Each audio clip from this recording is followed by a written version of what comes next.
You're sitting on the couch, evening, nothing happening. Your dog walks over, presses her nose against your side, and just stays there, not playing, not begging, just breathing you in, slow and focused, like she's reading something written on your skin. You push her away, she comes back, same spot, same strange insistence. You laugh it off.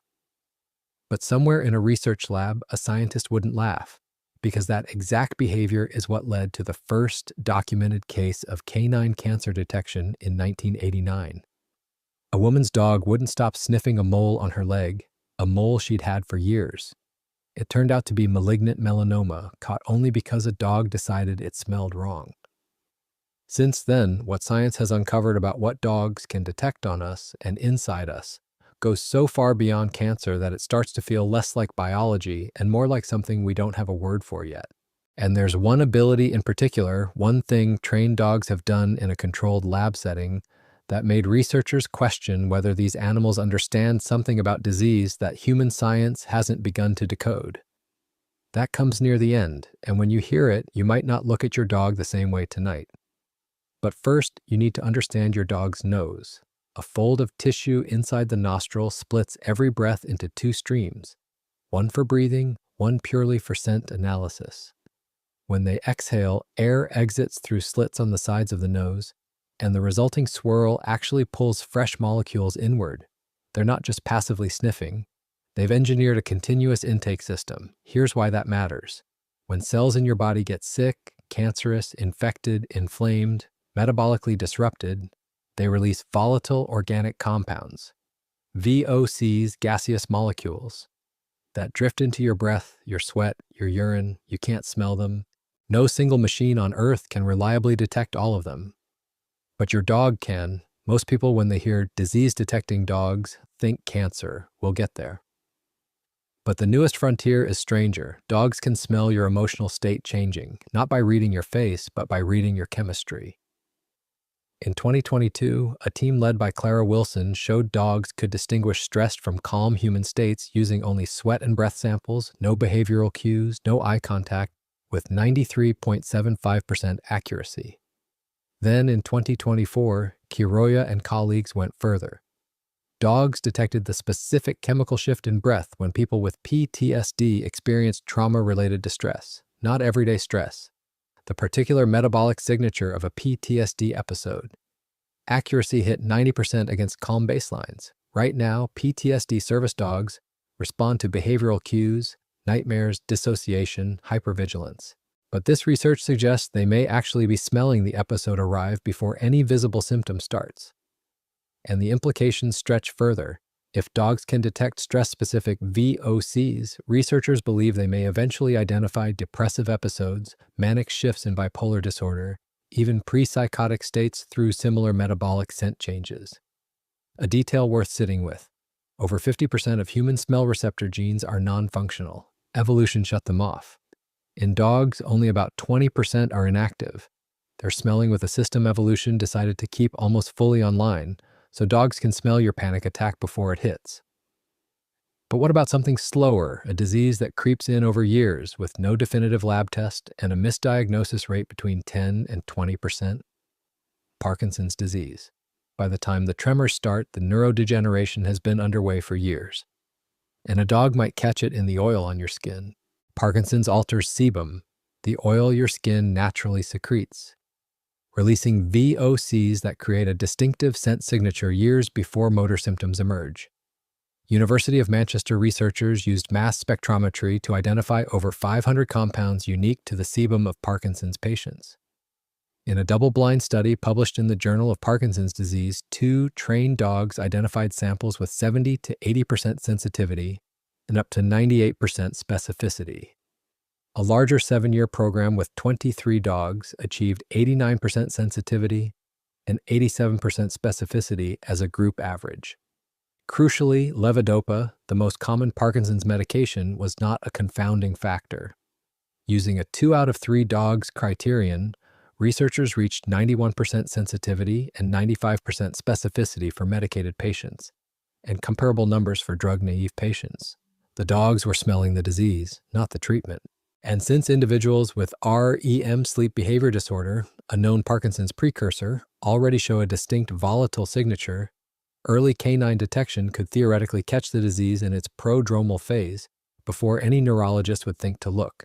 Researchers now want to investigate whether the same VOCs appear in ALS, Huntington's, multiple sclerosis, and Alzheimer's, potentially opening a multi-disease neurological screening pathway from a single skin swab.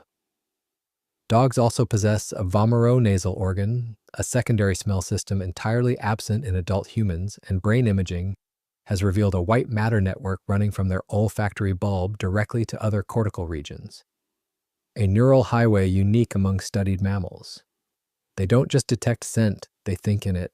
Parkinson's hides for years, but some diseases give you seconds.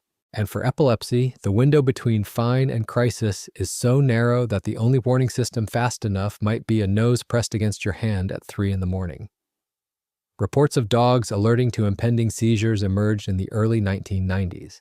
A golden retriever named Harley could predict her owner Victoria Doroshenko's seizures more than 20 minutes in advance, enough time for her to get somewhere safe. For years, scientists debated whether dogs were reading behavioral cues or something else. Then, in 2019, a study in Scientific Reports proved a seizure-specific odor exists across different people and different seizure types. 5 dogs, Casey, Dodger, Lana, Zoe, and Rue, were tested on samples from complete strangers, some collected during seizures, some after exercise, some at random calm moments. 3 of the 5 got it right 100% of the time, but the number that changes the picture came from a 2-year study across 60 subjects. Dogs identified the seizure scent before nearly 79% of all captured seizures, with an average warning time of 68 minutes. 68 minutes, more than an hour, enough time to get off a road, out of a pool, somewhere safe, enough time to call someone, sit down, breathe, and 18 of 19 non-epileptic seizure events were not flagged.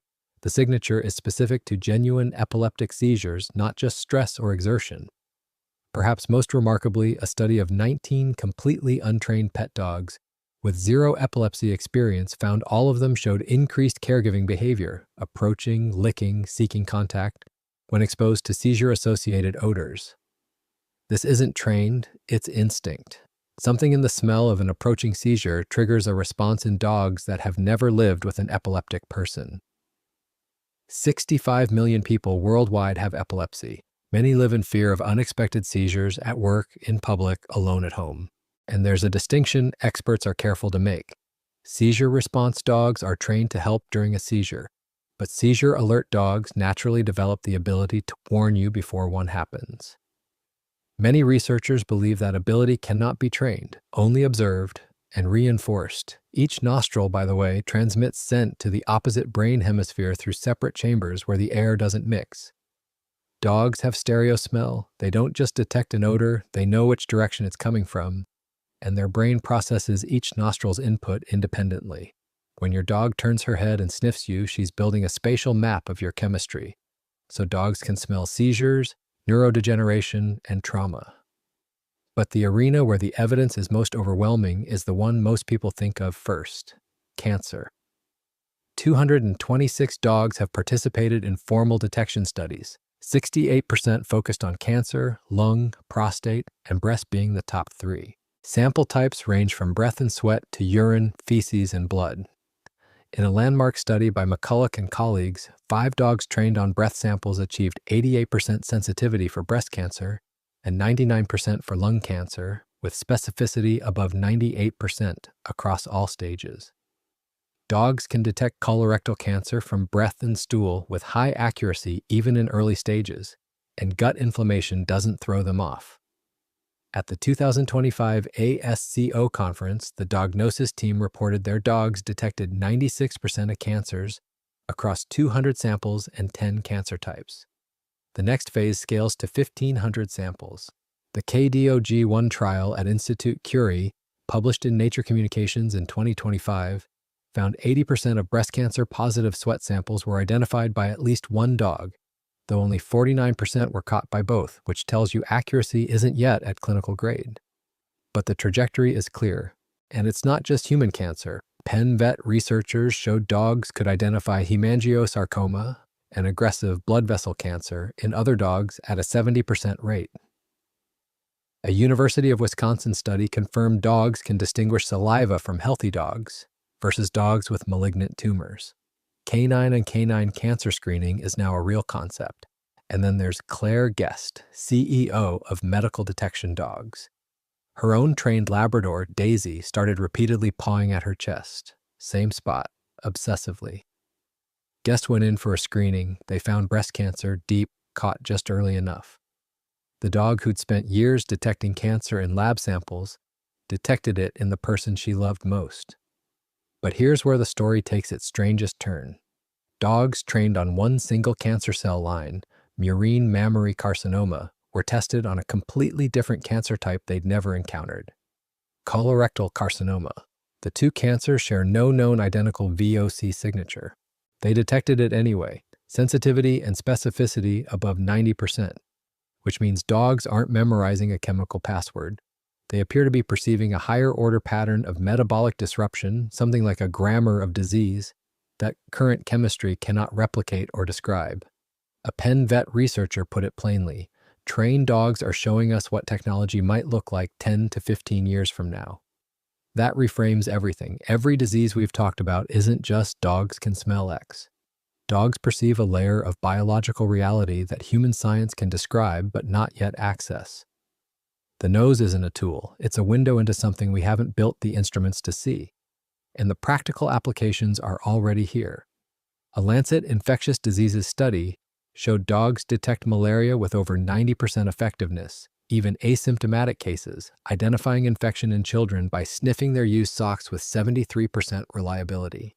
Diabetic alert dogs have worked since 2003, detecting dangerous blood sugar shifts via breath compounds, though with 36% sensitivity. For all events, they complement continuous glucose monitors rather than replace them.